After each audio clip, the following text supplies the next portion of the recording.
So guys, ano mas gusto nyo? Itong gloss or itong matte? But don't worry guys, nasa isang lipstick lang ko. These are 3-in-1 24-hour lippies from GMCY Beauty.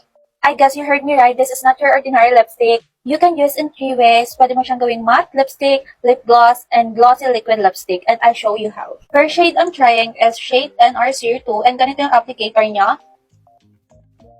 Wow, it feels so lightweight and napaka-creamy niya sa lips. It feels like lip tint pero grabe yung coverage niya.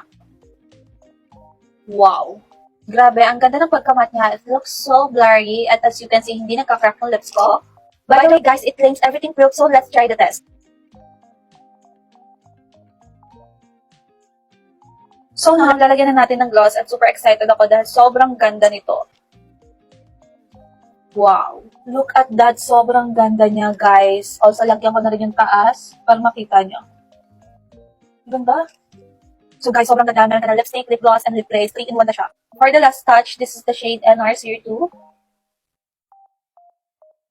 So guys, tatry ko naman tong isang shade. This is the shade N03.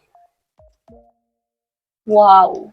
Ang lakas maka-MLBB ng shade na to. Ganito yung finish pag nag-dry na. And this is what it looks like pag may gloss na. Sobrang ganda lalo. Wow. And guess what guys? Walang nagtatransfer sa applicator niya. And this is N03.